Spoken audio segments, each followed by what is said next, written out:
हम सबों को भी बुद्धि और ज्ञान और सबूत की आत्मा दीजिए परमेश्वर पिता कि हम लोग प्रभु तेरे वचनों को सीखें और अपने जीवन में लागू करें।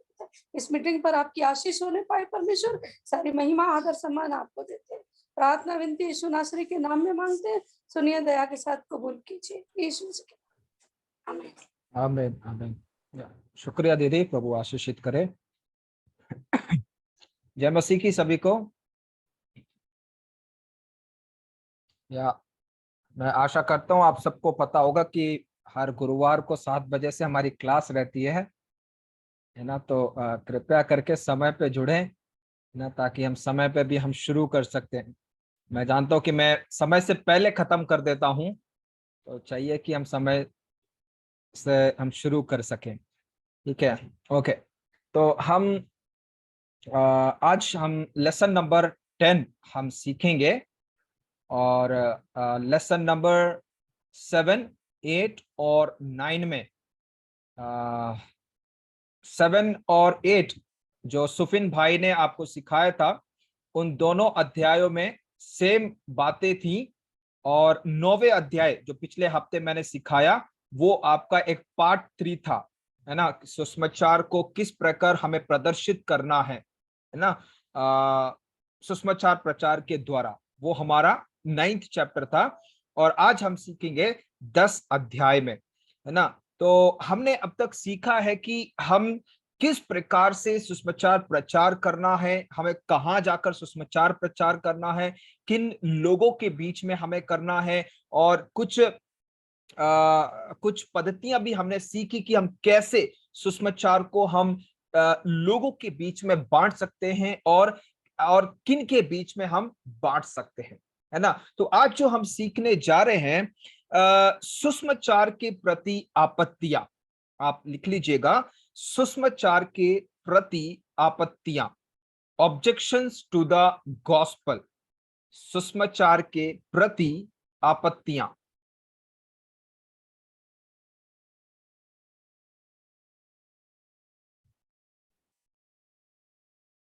सुसमाचार के प्रति आपत्तियां, ओके। और इसके लिए जो परमेश्वर के वचन से जो मुख्य आयत लिया गया है, वो है पहला पत्रस 3 अध्याय 14 से लेके 16 तक। पहले पत्रस की पत्री 3 अध्याय 14 से लेके 16 तक, ये मुख्य परिच्छेद या आयत होगा जिसपे हम ध्यान करेंगे। और आप इसका उद्देश्य भी आप लिख लीजिएगा। उद्देश्य यह समझने के लिए, उद्देश्य यह समझने के लिए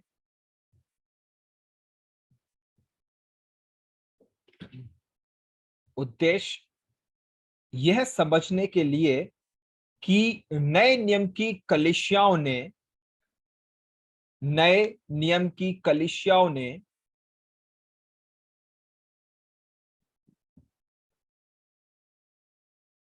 किन किन आपत्तियों का, नए नियम की कलीसियाओं ने किन किन आपत्तियों का सामना किया।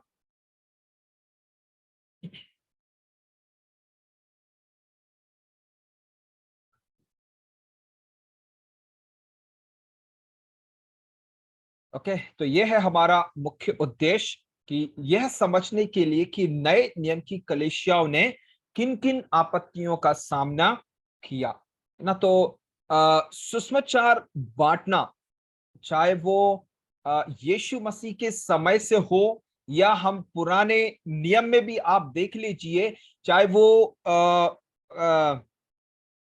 जो भविष्यवक्ताएं थे, है ना, वो जब परमेश्वर के वचन को जब लेके आया करते थे, तो कई ऐसे समयों से या ऐसी पीड़नाओं से उन्हें गुजरना पड़ा कि लोग उन्हें पसंद नहीं करते थे, है ना। उनके सुसमाचार को, उनकी बातों को, जो वो वचन कह रहे हैं, उसे डाइजेस्ट करना, है ना, कई लोगों को भाता नहीं था।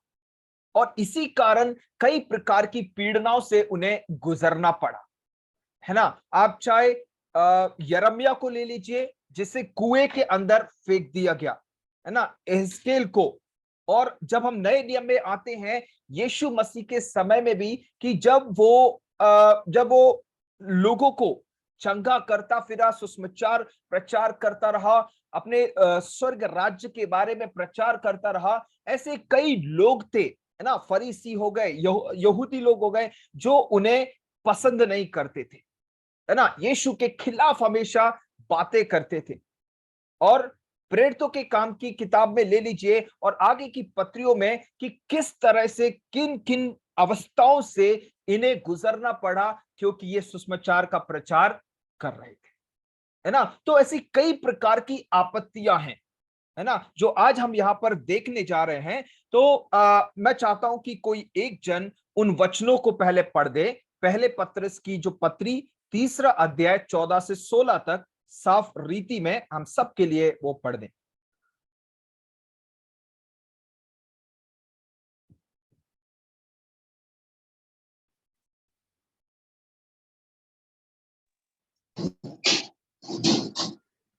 यदि तुम धर्म के कारण दुख भी उठाओ तो धन्य हो, पर लोगों के डराने से मत डरो और न घबराओ। या कंटिन्यू। पर मसीह को प्रभु जानकर अपने अपने मन में पवित्र समझो। जो कोई तुमसे तुम्हारी आशा के विषय में कुछ पूछे, उसे उत्तर देने के लिए सर्वदा तैयार हो रहो, पर नम्रता और भय के साथ, और विवेक भी शुद्ध रखो, इसलिए कि जिन बातों के विषय में तुम्हारी बदनामी होती है, उनके विषय में वे जो मसीह में तुम्हारे अच्छे चाल चलन का अपमान करते हैं लज्जित हो। ओके, इस वचन में हम वापस आएंगे। जब यीशु मसीह की भाषा में अगर कहा जाए, है ना, यीशु ने भी खुद कहा है कि जब लोग तुम्हें सताते हैं, जब लोग तुम्हें मेरे कारण गलत गलत बातें तुम्हें कहते हैं, तो अपने आप को क्या समझो, धन्य समझो, है ना। यीशु मसीह ने इस प्रकार से अपने चेलों को सिखाया है। अब इस पत्रस की जो पत्री में हमने यहाँ पर पढ़ा है, जो कहता है कि यदि तुम धार्मिकता के कारण दुख भी उठाओ तो धन्य हो, है ना। मतलब परमेश्वर के वचन के लिए, यीशु मसीह के नाम के लिए, उसके धार्मिकता के लिए अगर हम किसी प्रकार से भी दुख उठा रहे हैं, या दुख उठा रहे हो, चाहे वो आर्थिक हो जाए, चाहे वो मानसिक हो जाए, चाहे वो शारीरिक हो जाए, चाहे किसी भी प्रकार की एक पीड़ना हमारे जीवन में हो, वो क्या कह रहा है, उसके लिए आप अपने आप को धन्य समझो। फिर आगे कहता है, पर उनके डराने से मत डरो और ना घबराओ। यीशु मसीह की भाषा में एक बार फिर से कहें तो यीशु ने एक बार ऐसा कहा कि जो सिर्फ शरीर को नाश कर सकते हैं, उनसे ना डरो, है ना, परंतु उससे डरो जो शरीर और आत्मा को नाश करता है। वो एक दूसरी बात, जो पहला जो उसका वाक्य है, जो कहता है कि उनसे ना डरो जो तुम्हारे शरीर को नाश कर सकते, है ना। तो जो मसीह लोगों के प्रति जो आपत्तियां हैं, जो पीड़नाएं हैं, जो दुख उठाने की अवस्था है, वो सिर्फ एक, हम कह सकते हैं कि वो सिर्फ शारीरिक तौर तक ही सीमित है ना। वो चीजें हमारी आत्मा को नुकसान नहीं पहुंचा सकती। अब यहां पर हम फिर देखते हैं, पर मसीह को प्रभु जानकर अपने अपने मन में पवित्र समझो, और जो कोई तुमसे तुम्हारी आशा के विषय में कुछ पूछे, तो उसे उत्तर देने के लिए सर्वदा तैयार रहो, पर नम्रता और भय के साथ। अगर आपको याद हो, जब हम पिछले दिनों में श्रृंखला 1 जो हमारी पुस्तक थी, जब हम उससे सीख रहे थे, है ना, उसकी जो आखिरी पुस्तक थी कि मन की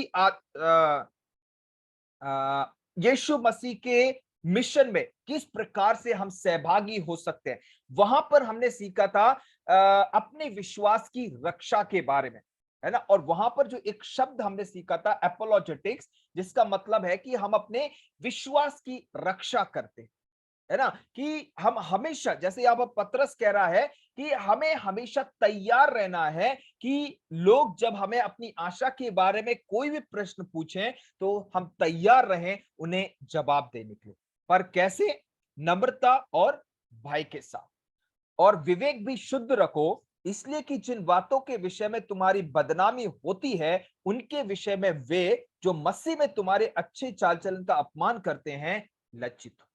मतलब हमारे भले भले कामों को देखकर लोग लज्जित होने चाहिए, है ना। इसलिए यीशु ने कहा कि जो तुम्हें सताते हैं उनके लिए प्रार्थना करो, जो तुम्हें भला बुरा कहते हैं उन्हें आशीषित करो, जो तुम्हें श्राप कर देते हैं उन्हें क्या करो, आशीषित करो, है ना। तो यीशु मसीह ने ये नहीं सिखाया कि हम ईंट के बदले हमें पत्थर देना है ना। यीशु मसीह ने ये नहीं सिखाया कि हम अगर कोई गाल पे थप्पड़ मारे तो भाई उसको भी मार दो। यीशु ने उसके विपरीत जो चीजें हैं हमें सिखाई है ना। अब यहां पर जब हम आते हैं, मैं पूछना चाहता हूं, कोई भी अगर किसी को भी याद है तो आप बता सकते हैं, जो पिछले दिनों में हमने फ्रेंड जो शब्द सीखा था, FRAN, उसका मतलब क्या है?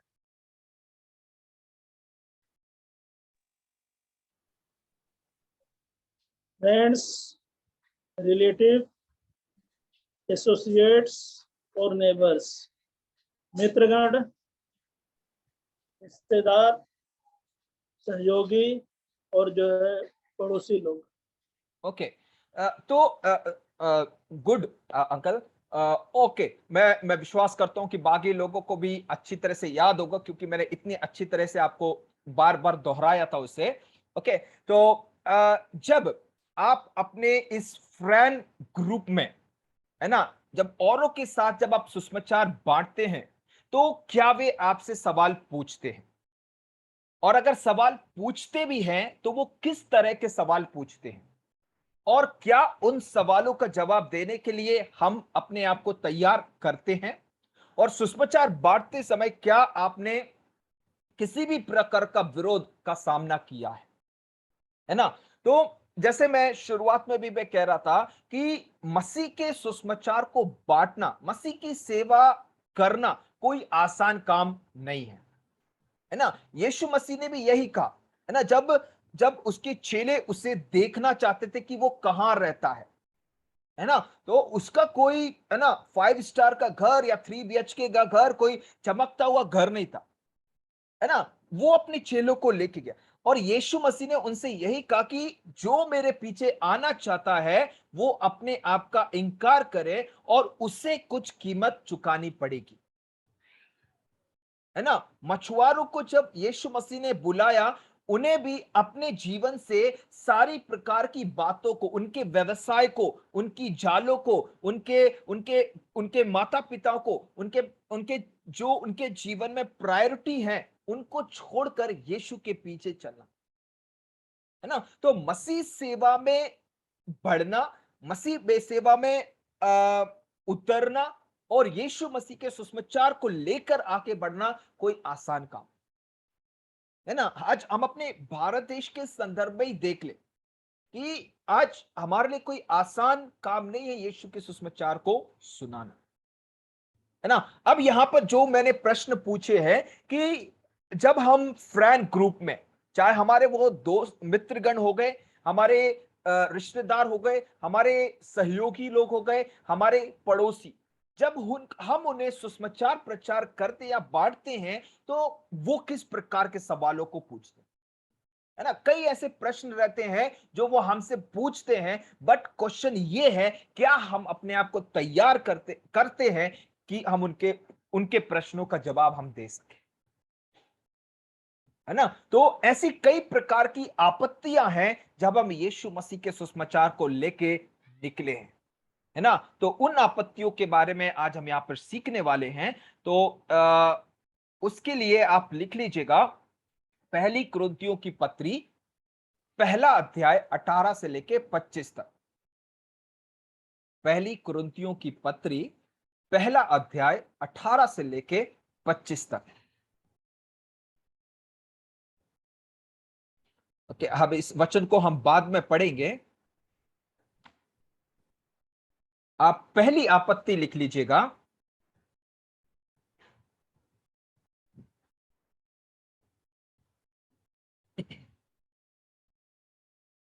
कि आज जो हम सीख रहे हैं सुसमाचार के प्रति आपत्तियां, तो पहली जो आपत्ति हम यहां पर देखते हैं ज्ञान के आधार पर आपत्तियां, ज्ञान के आधार पर आपत्तियां।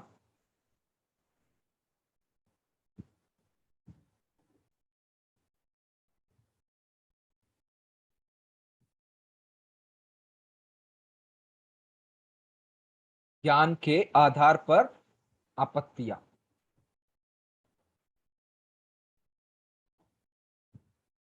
ओके, तो ज्ञान के आधार पर आपत्तियों का सामना यीशु मसीह ने किया, उसके चेलों ने किया, प्रेरितों ने किया, और इवन आज हम भी उन आपत्तियों का सामना हम करते हैं, है ना। अगर ज्ञान के आधार पर कहा जाए, उदाहरण के तौर पे मैं आपको पहली दूसरी शताब्दी में जो कलीसिया थी वहां लेके जाता हूं कि जब ये कलीसिया बढ़ने लगी, चाहे आप वो कुरिन्थियों की कलीसिया को ले लीजिएगा, आप गलातियों की कलीसिया को ले लीजिएगा, रोम की कलीसिया को ले लीजिएगा, जब इन कलीसियाओं का जब विकास होने लगा तो बाहर से कुछ ज्ञानी व्यक्ति लोग आकर झूठी शिक्षाओं को कलीसिया के अंदर पैदा करने लगे, है ना। अब ये गलत शिक्षाएं कैसे आई? जब उस समय ज्ञानवान लोग बढ़ने लगे, ज्ञानी लोगों की संख्या जब बढ़ने लगी, है ना, यूनानी भाषाओं में जब फिलोसफीज, गलत अलग अलग फिलोसफीज जब आने लगी और जब लोग उसमें ज्ञानवान हो गए तो कई प्रकार की गलत शिक्षाएं भी आने लगी।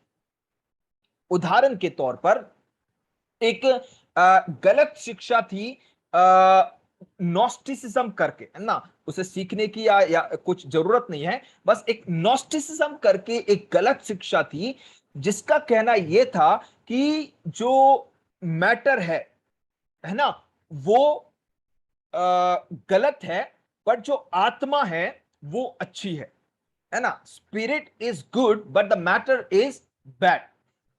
तो उनका कहना यह था कि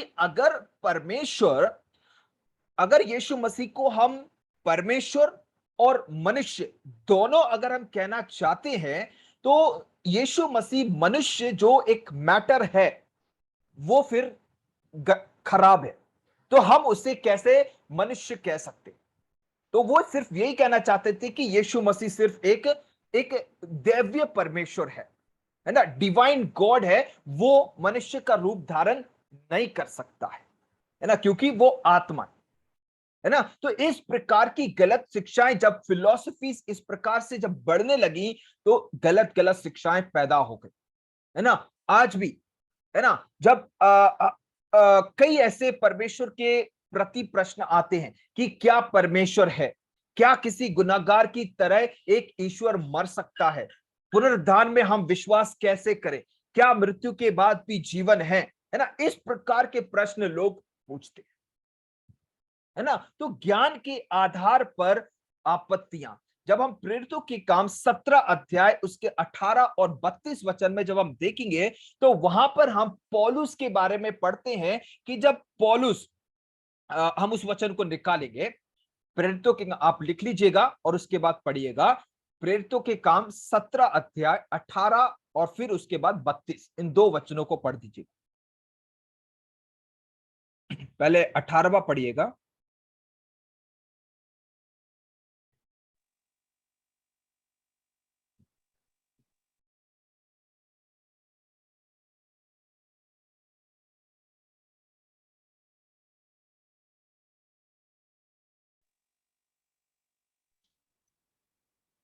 इस इकुरी और इतोई की दार्शनिकों में से कुछ ऐसे तर्क करने लगे और कुछ ने कहा यह बकवादी क्या कहना चाहता है, परंतु दूसरों ने कहा वह अन्य देवताओं का प्रचार मालूम पड़ता है, क्योंकि वह यीशु का और पुनरुत्थान का सुसमाचार सुनाता था।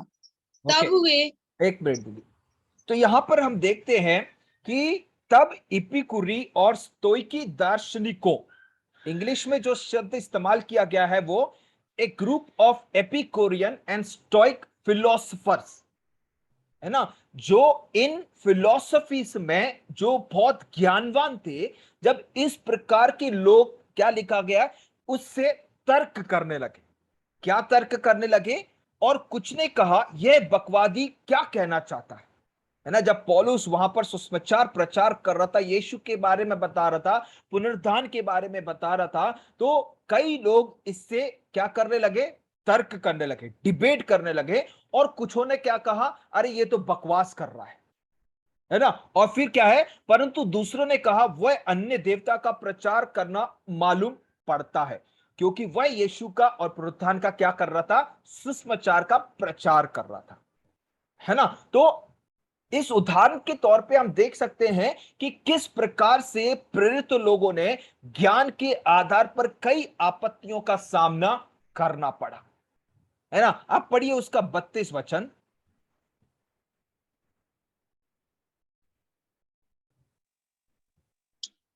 मरे हुओं के पुनरुत्थान की बात सुनकर कुछ तो ठट्ठा करने लगे और कुछ ने कहा यह बात हम तुझसे फिर कभी सुनेंगे। ओके, तो इस यहां पर पर बस दीदी, तो यहां पर क्या कह रहे हैं ये लोग? मरे हुए के पुनरुत्थान की बात सुनकर कितनों ने क्या किया? उसका मजाक उड़ाया, है ना, उसे ठट्टा में उड़ाया।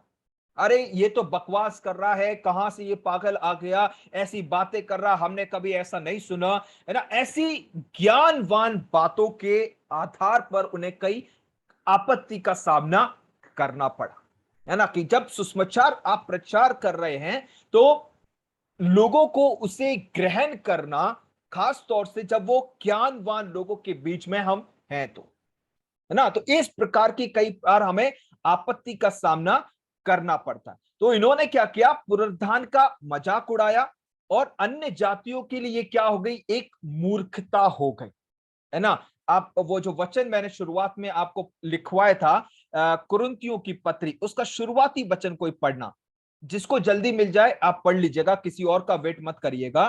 पहली कुरिन्थी पहला अध्याय उसका 18वां वचन पढ़िएगा।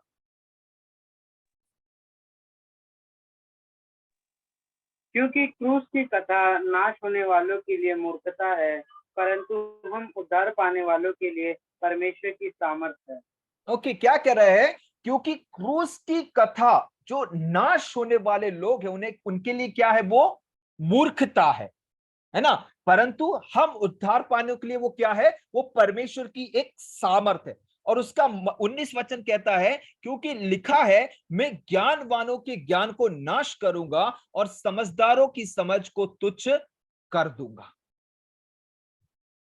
है ना। तो यहां पर हम देखते हैं कि जो परमेश्वर अमर है, वह कैसे मर सकता है? इस प्रकार के प्रश्नों को जब लोग वहां पर पूछ रहे थे, है ना, तो फॉर मैनी द गॉस्पेल, जो बहुत लोग वहां पर हैं, उनके लिए जो सुसमाचार क्या हो गया? निराधार हो गया, बिना वजूद के हो गया, ना उसमें कोई बेबुनियाद ना उसमें कोई स्पष्टता है, और समझाने के लिए बहुत कठिन है ना, उसे समझना मुश्किल है। तो जब इस प्रकार के सुसमाचार को, जब इस प्रकार के वचन को वो सुनने लगे, खास तौर से जो फिलोसफर्स के बारे में हमने ऊपर देखा है ना, जो स्टोइक्स और जो एपिकुरियन लोग थे, है ना। अगर हम जब इतिहास पढ़ते हैं, चर्च हिस्ट्री जब हम पढ़ते हैं, जो एपिकुरियंस लोग थे, उनका कहना हमेशा यही था, उनका सिद्धांत यही था कि खाओ पियो, क्योंकि कल तो हमें मरना है ना। तो इस प्रकार के एक सिद्धांत को, फिलॉसफी को लेके जब वो आगे बढ़ रहे थे, पौलुस आके उन्हें इस प्रकार का एक सुसमाचार बता, है ना। तो एक ज्ञानवान के सामने, तो उन्हें इस आपत्ति का सामना करना पड़ा। ठीक है, अब दूसरा हम देखेंगे, दूसरी आपत्ति आप लिख लीजिएगा।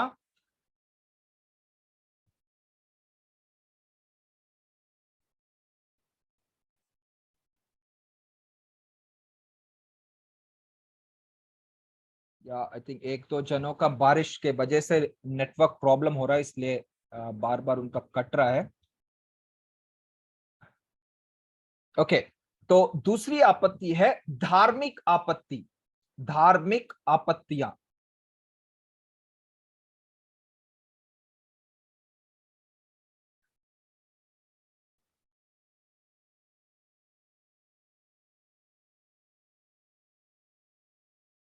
ओके, कोई एक जन प्रेरितों के काम 17 का 18 पढ़िएगा, और वो अध्याय को आप खोल के रखिएगा, और भी 2-3 वचन हम उसमें से देखेंगे। प्रेरितों के काम 17 अध्याय उसका 18वां वचन पढ़िएगा। अतः वह आराधनालय में यहूदियों और भक्तों से और चौक में जो लोग उससे मिलते थे उनसे हर दिन बात विवाद किया करता था। तब इपिकुरी और इतोई की दार्शनिकों में से कुछ उससे तर्क करने लगे, और कुछ ने कहा यह बकवादी क्या करना चाहता है। परंतु दूसरों ने कहा वह अन्य देवताओं का प्रचार मालूम पड़ता है, क्योंकि वह यीशु का और ओके, तो यहां पर हम देखते हैं कि वो लोग क्या कहने लगे, एक बेकार बकवादी, जो एक विदेशी परमेश्वर का, जो हमारे लिए अनजान है, उस परमेश्वर का ये क्या कर रहा है, प्रचार कर रहा है ना। अब उसी अध्याय के 16वें वचन को पढ़िएगा आप।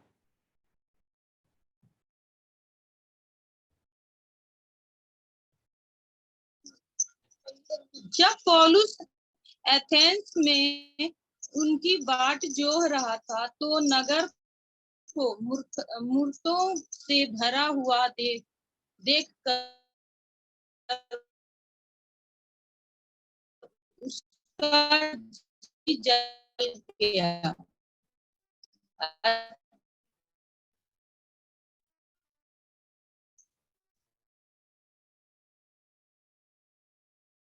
आराधनालय में यहूदियों और भक्तों से और चौक में जो लोग उससे मिलते उनसे दिन बात क्या।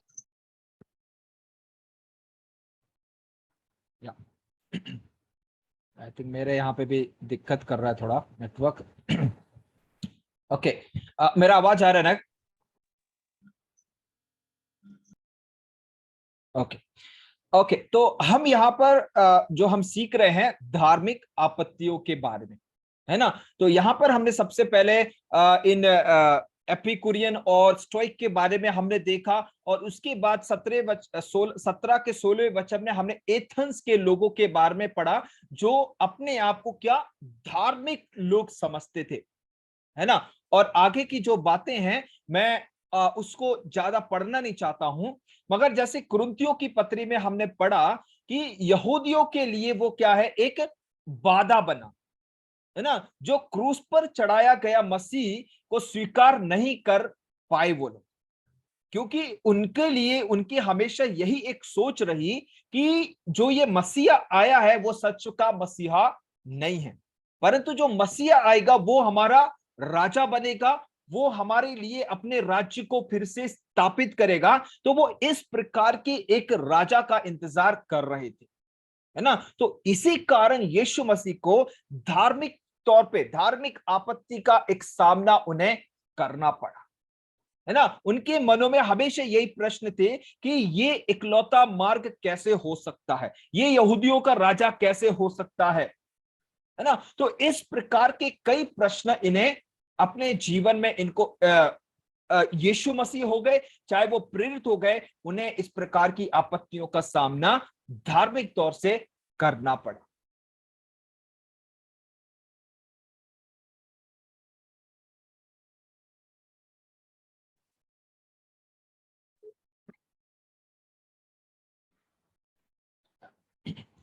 ओके, तो हमने 2 आपत्तियों के बारे में हमने यहाँ पर सीखा है।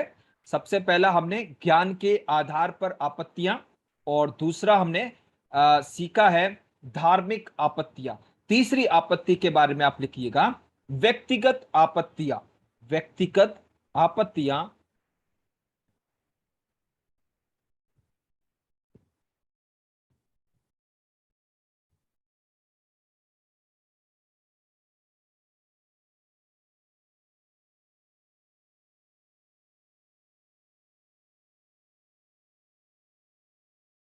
ओके, व्यक्तिगत आपत्तियां, है ना।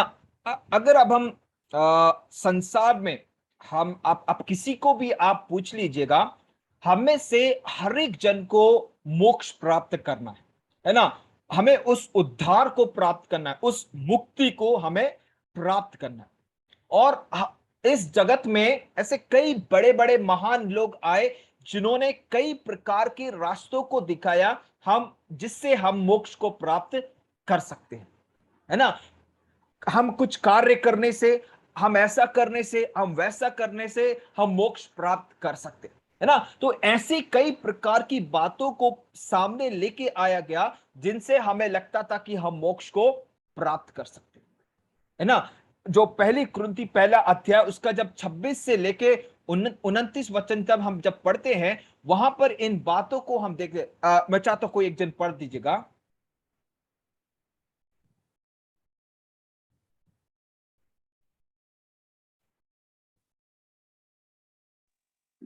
हे भाइयों, अपने बुलाए जाने को तो सोचो कि न शरीर के अनुसार बहुत ज्ञानवान और न बहुत सामर्थी और न बहुत कुलीन बुलाए गए, परंतु परमेश्वर ने जगत के मूर्खों को चुन लिया है कि ज्ञानवानों को लज्जित करे, और परमेश्वर ने जगत के निर्बलों को चुन लिया है कि बलवानों को लज्जित करे। तो यहां पर हम अगर यीशु की यहां पर पौलुस कहता है, मगर हम यीशु की भाषा में अगर हम देखें, जहां पर यीशु मसीह लोगों को तो बुलाता है ना। यहां पर जो पौलुस कहना चाहता है कुरिन्थियों को, कलीसिया को, कि यीशु मसीह ने क्या किया है, मूर्खों को चुना है ताकि वो ज्ञानवान को क्या कर सके, लज्जित कर सके, है ना। तो जब हम यहाँ पर व्यक्तिगत एक जो आपत्ति जब यहाँ पर हम पढ़ रहे हैं, तो यहाँ पर कई बार हमारे खुद की जो हमारे जीवन में आपत्तियां हैं, हमारे जीवन में जो प्रश्न हैं, हमारे जीवन में जो कई प्रकार के संकोच हैं, वो हमें इसे ग्रहण करने से हमें क्या करते हैं, हमें रुकावट बन जाती है। तो उसके आधार पर यहाँ पर पौलुस और यीशु की भाषा में भी देखा जाए तो कहना चाहते हैं कि कई बार व्यक्तिगत जो आपत्तियां हैं, हमारी व्यक्तिगत जो विचार है, हमारी व्यक्तिगत जो सोच है, वो कई बार इस सुसमाचार को ग्रहण करने के लिए एक रुकावट का कारण बन जाते हैं। ठीक है, तो यह है तीसरी आपत्ति जो है व्यक्तिगत आपत्तियां। चौथी हम देखेंगे यहां पर नैतिक आपत्तियां। नैतिक आपत्तियां,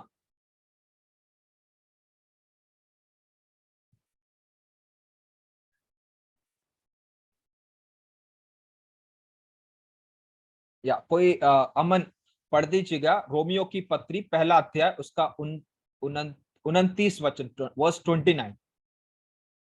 रोमन्स चैप्टर 1 वर्स 29।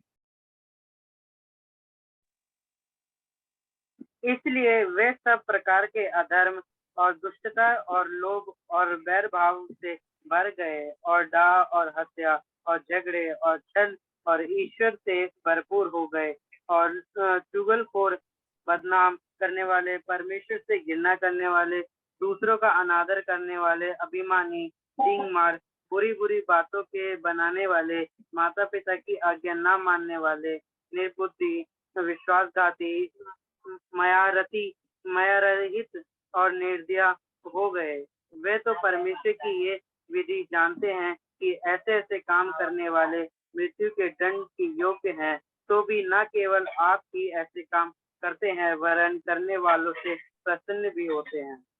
ओके, तो जब परमेश्वर ने इस संसार की सारी चीजों की जब सृष्टि की, हम नूह के समय में हम देखते हैं कि परमेश्वर ने किस प्रकार से सारी सृष्टि को फ्लड के द्वारा, है ना, फ्लड को क्या कहते हैं हिंदी में, बाढ़, या बाढ़ के कारण परमेश्वर ने क्या किया, सब कुछ नाश कर दिया, है ना। कारण क्या था कि पृथ्वी पर दुष्टता भर गई थी, है ना। परमेश्वर का वचन कहता है कि लोगों को जो कुछ आया वो अपने मन से करने लगे, और जब नूह को परमेश्वर ने चुना कि वो लोगों को जाकर एक सुसमाचार बताए कि वो अपने आप को बचा सकते हैं अगर वो इस नाव में आए, तो हम देखते हैं कि उनके नैतिक जीवन के कारण कई लोगों ने, किसी ने भी उसके सुसमाचार को या उसकी बातों को माना नहीं। कारण क्या था, उनके नैतिक जीवन के कारण। कुरिन्थियों की कलीसिया में जब हम आते हैं कि कुरिन्थियों के सारे कुकर्मों का केंद्र, कुरिन्थी कलीसिया नहीं कह रहा हूं, बट जो कुरिन्थ का जो शहर था उसे सारे कुकर्मों का एक केंद्र माना जाता था। और जब कुरिन्थियों की कलीसिया को अभी जब स्थापना हो गई, उसके बाद हम देखते हैं, आगे पढ़ते कि किस प्रकार से वह विचार और गलत अनैतिकता कलीसिया के अंदर पैदा होने लगी, है ना। कई बार क्या होता है कि हम इसी प्रकार से जीना चाहते है ना, पाप की खुशियों में हमें क्या है, आनंद मिलता है। और आजकल के अगर सिस्टम में, चाहे वो किसी भी सिस्टम में आप ले लीजिएगा, हर जगह सच्चाई को क्या कहा, दबाया जाता है ना। परमेश्वर और सत्य का ज्ञान होते हुए भी हमने उसके आधार पर जीना नहीं सीखा, है ना। तो जो नैतिकता, अब यहाँ पर जो हमने वचन पढ़ा, जो अमन ने हमें यहाँ पर पढ़ा है कि रोमियो पहला अध्याय उसके 29 वचन में कि वे सब प्रकार के अधर, दुष्टता, लोभ, बैरभाव से भर गए थे। तो एक प्रकार से हम देख सकते हैं कि सोदोम और गमोरा के जैसे लोगों का जीवन हो चुका था, है ना। तो इस नैतिक आपत्तियां जो कई बार हमें सामना करनी पड़ती हैं कि लोग अपनी उस पापमय जीवन के कारण सत्यता को ग्रहण नहीं करना चाहते, है ना। जैसे मैंने उदाहरण दिया आपको नूह के समय कि जब नूह बारिश के बारे में, बाढ़ के बारे में प्रचार करने गया, उन्हें रक्षा के बारे में प्रचार करने गया, लोगों ने 100% लोगों ने क्या किया, उसे इनकार कर, विश्वास नहीं किया। और आज वही कई बार होने लगता है कि उनकी नैतिकता जीवनों के कारण हम कई बार हमें सुसमाचार प्रचार करने की आपत्ति का सामना हमें करना पड़ता है। अगला, सामाजिक आपत्ति, सामाजिक आपत्तियां।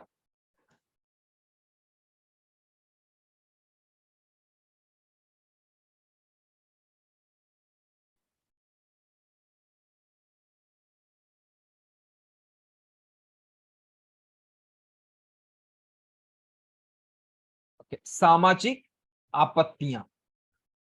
अब जब हम नए नियम की कलीसिया में अगर हम देखें, है ना, नए नियम की कलीसिया में यहूदी लोग भी थे, रोमी लोग भी थे, यूनानी भाषा या यूनानी संदर्भ से आए हुए लोग भी थे, है ना। तो जो यहूदी थे वो यहूदी ही रह गए, जो रोमी थे वो रोम ही रह गए, और यूनानी वो यूनानी ही रह गए।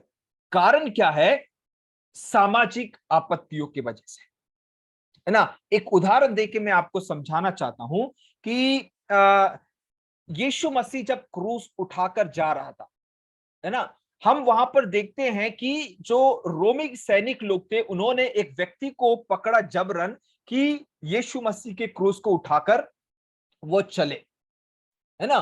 जो शिमोन नामक एक व्यक्ति के बारे में हम पढ़ते, तो उसने शुरुआत में आपत्तिजनक वहां पर आपत्ति को एक प्रकार से उसने मना किया, है ना, क्योंकि उस समय कहा जाता था कि जो क्रूस उठाता है वो श्रापित है। तो उसे यही लगा कुछ क्षण के लिए कि अगर मैं क्रूस उठा लेता हूं तो मेरे समाज के लोग, मेरे परिवार के लोग, मेरे नाते रिश्तेदार, पड़ोस क्या कहेंगे। तो इस प्रकार की एक सामाजिक आपत्ति का सामना इस व्यक्ति को करना पड़ा, है ना। बट उसकी जो आगे की कहानी हम सब जानते कि उसने क्रूस उठाया, मगर परमेश्वर ने उसके जीवन में, उसके परिवार के जीवन में आशीष को दिया, है ना। कुछ यहूदी मसीहों के दबाव के बावजूद भी हम गलातियों की कलीसिया को देखते हैं कि यीशु मसीह के चेले बनने के लिए किसी को भी अपनी संस्कृति बदलने की जरूरत नहीं थी, है ना। तो ये कोई दबाव नहीं, ये हमारा एक व्यक्तिगत एक समर्पण है जो हम यीशु मसीह को देते, है ना। भले ही एक सामाजिक आपत्ति का हमें सामना करना पड़ता है ना। कई ऐसे मसीह लोग भी हैं जो अकेले विश्वास में हैं। कारण क्या है, समाज। कारण क्या है, परिवार। कारण क्या है, लोग, है ना। तो ये है सामाजिक आपत्ति जो हमें कई बार सामना करना पड़ता है। अगला हम देखेंगे राजनीतिक आपत्तियां। राजनीतिक,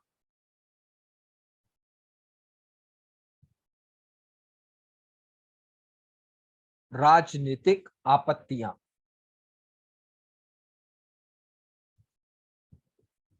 पांचवी का कोई रेफरेंस नहीं है। किसके लिए दीदी? सामाजिक आपत्तियां का कोई रेफरेंस नहीं।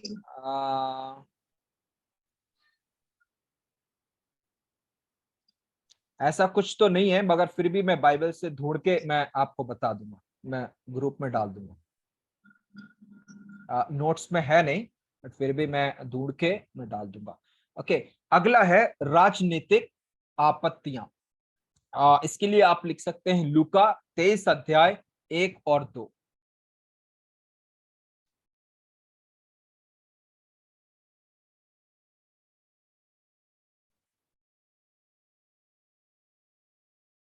ओके, उदाहरण के तौर पे मैं आपको समझाकर आगे बढ़ना चाहता हूं कि राजनीतिक आपत्तियां, है ना, पॉलिटिकल ऑब्जेक्शन, यीशु मसीह को जब पकड़वाया गया, है ना, तो उनके खिलाफ या उनके आरोप में, उनके खिलाफ लोगों ने क्या क्या आरोप लगाए, है ना, जो आरोप लगाए, ज्यादातर क्या, सारे आरोप वो गलत थे, जो यीशु ने कभी किए नहीं, है ना।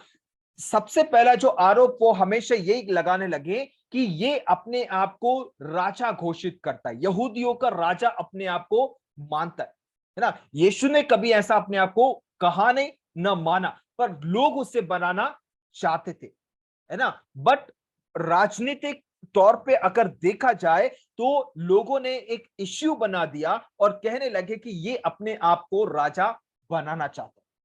अगर रोम के हिसाब से अगर देखा जाए, है ना, तो देशद्रोह वो माना जाता था जो अपने आप को राजा बनाना चाहता है, क्योंकि रोम का खुद का एक साम्राज्य था और उसके साम्राज्य में अपने आप को अगर कोई और राजा बनाता है तो मतलब वो एक देशद्रोह, है ना। तो ये बात रोमी संसद के लिए बर्दाश्त से बाहर थी, है ना। खासतौर तो ऐसे कई आरोप राजनीतिक तौर पर इनके ऊपर लगा गए।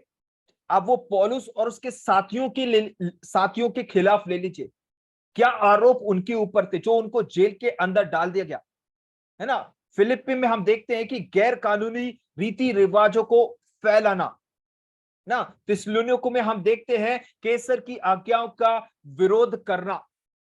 तो ऐसे राजनीतिक आपत्तियों का सामना करना पड़ा, मगर फिर भी इन आपत्तियों के ऊपर हम देखते हैं कि इन प्रेरित लोगों ने विजय प्राप्त की, वो आगे बढ़े, है ना। भले ही परमेश्वर का वचन कहता है कि हमें अपने लोगों के अधीन रहना है, हमें अपने जो जो जो नेतागण हैं, चाहे वो लीडर्स हो गए, अथॉरिटीज हो गए, अधिकार, हमें उनके अधीन रहना, सही बात है। बट परमेश्वर की बात मानना इनसे भी, इनकी बात मानने से भी बढ़कर, वो खुद पौलुस और पतरस वहां पर कहते, है ना। तो भले ही आज हम जब इस समाज में जब हम रहते हैं, कई, है ना, हमें राजनीतिक तौर पे भी हमें कई कई आपत्तियों का सामना हमें करना पड़ रहा है ना। आज हम अपने ही संदर्भ में देख ले, है ना, हमें प्रचार करने का, ट्रैक्ट्स बांटने का हमें फ्रीडम नहीं है ना। खुले आम प्रचार करना हमें स्वतंत्रता हमें नहीं है ना। कई ऐसी बातें हैं, तो आपत्तियां हमें इन सामना करना पड़ेगा, बट आपत्तियों के ऊपर कई बार हमें विजय, मैं ये नहीं कह रहा हूं कि हमें सब लिमिटेशंस को तोड़कर हमें आगे बढ़, परमेश्वर के अधीन रहते हुए, है ना, परमेश्वर की सामर्थ्य से, जैसे शुरुआत में हमने पढ़ा था कि नम्रताई और दीनताई के साथ जो हमें अपने आप को रखना है ना। तो ये है कुछ आपत्तियां जो आज हमने यहाँ पर देखी है कि जब हम सुसमाचार प्रचार करने के लिए निकले हैं, जब हम उसकी सेवा करने के लिए निकले हैं, तो इन प्रकार की आपत्तियों का हमें सामना करना पड़े, है ना। चाहे वो हमारे दोस्तों के बीच, मित्रगणों के बीच में हो गया, चाहे वो रिश्तेदारों के बीच में, हमारे सहयोगियों के बीच में, हमारे पड़ोसियों के बीच में, इस प्रकार की आपत्तियों का सामना हमें करना पड़ेगा और हम करते भी है ना। बट परमेश्वर की उस सामर्थ्य के द्वारा, प्रार्थनाओं के द्वारा हम आत्माओं को जीत सकते हैं, हम जीतेंगे भी। ये परमेश्वर का एक अधिकार जो हमें दिया गया है, वो उस अधिकार से, उस विश्वास से हमें आगे बढ़ना है ना। इवन यीशु मसीह को भी इन चीजों का सामना करना पड़ा, भविष्यवक्ताओं को इनका सामना करना पड़ा, है ना। प्रेरित लोगों को इसका सामना करना पड़ा, है ना। किसी ने इस प्रकार से कहा, जब आप चर्च इतिहास को जब आप पढ़ेंगे तो किसी ने इस प्रकार कहा है कि जो मसीहत है ना, वो एक बड़े पत्थर, एक बड़े चट्टान के रूप में है ना। कितने लोग आए जो उसे तोड़ने की कोशिश किए, बट उनके चाहे हथौड़ा हो गया, किसी भी चीज से वो तोड़ने की कोशिश किए, वो टूट गया, बट इस चट्टान को कोई कभी तोड़ नहीं सका। क्यों? कि जो मसीह हमारी चट्टान है, उसके ऊपर उसकी कलीसिया बनी हुई है ना। तो इन आपत्तियों का सामना हमें करना पड़ेगा, और आने वाले समय में भी, है ना, कई चीजें और कठिन हो सकती है। हमें प्रार्थनाओं में हम आगे बढ़े, प्रार्थनाओं के साथ हम प्रार्थना करें कि परमेश्वर अपनी कलीसिया को मजबूत करे, और परमेश्वर के सुसमाचार का, उसके राज्य का प्रचार हो, और उसकी कलीसिया का विकास आने वाले दिनों में होने पाए। ठीक है, तो यही कुछ बातें मुझे इस चैप्टर लेसन नंबर 10 जो सुसमाचार के प्रति आपत्तियां हैं, यही बातों को मुझे कहना था। तो आइए हम अगले हफ्ते का आप लोग होमवर्क लिख लीजिएगा।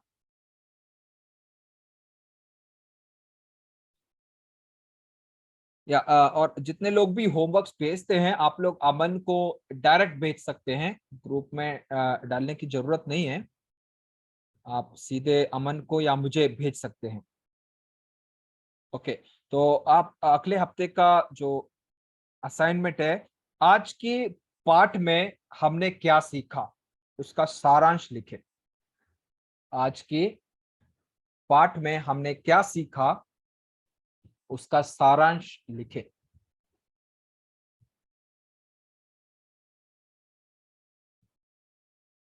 है, तो आप इन्हीं बातों को आप लिख सकते हैं। तो आइए हम प्रार्थना करेंगे, और अगले हफ्ते हम एक नए चैप्टर से और कुछ नई बातों को हम सीखेंगे।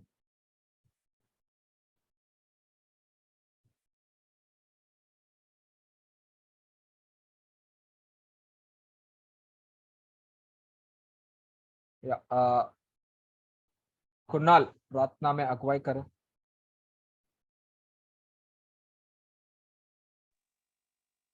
Hallelujah, hallelujah, hallelujah, hallelujah. हमारे सर्वशक्तिमान प्रभु परमेश्वर, प्रभु जी धन्यवाद करते हैं समय का प्रभु आपने प्रभु हमें सीखने के लिए प्रभु आज के हालेलुया प्रभु स्टडी में अपने सहायता के लिए हम धन्यवाद करते हैं प्रभु जी।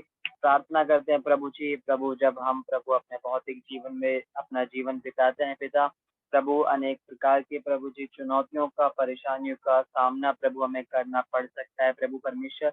प्रभु हम प्रार्थना करते हैं प्रभु इन सारी आपत्तियों में प्रभु परमेश्वर हमें मजबूत रहने के लिए प्रभु परमेश्वर, हमें इन सब चीजों को फेस करने के लिए सामर्थ प्रभु आप देना, हम प्रार्थना करते हैं प्रभु जी। हालेलुया। कलीसिया पे प्रभु जी अनेक प्रकार के प्रभु जी विपत्तियां आती हैं पिता, लेकिन उन सब में प्रभु परमेश्वर बढ़ के प्रभु आप हमें संभालने वाले परमेश्वर, ऐसे हम धन्यवाद करते हैं प्रभु जी। प्रभु धन्यवाद करते तेरे उपकारों का प्रभु जी जो तूने हमारे जीवन में किया, ऐसे धन्यवाद। तेरे दास का भी धन्यवाद करते हमें सिखाने के लिए प्रभु सहायता के, इसलिए धन्यवाद प्रभु परमेश्वर। प्रभु हर एक चीज हम आपके हाथों में सौंपते हैं प्रभु परमेश्वर। प्रभु आप सहायता करें प्रभु परमेश्वर। हालेलुया। प्रभु आपकी महिमा होने पाए, सब कुछ आपके हाथों में सौंपते। आपने हमारी विनती प्रार्थना को सुना, इसलिए धन्यवाद। प्रार्थना विनती प्रभु यीशु मसीह के नाम से मांगते हैं, सुनो ग्रहण कर मास्टर के पिता, आमीन।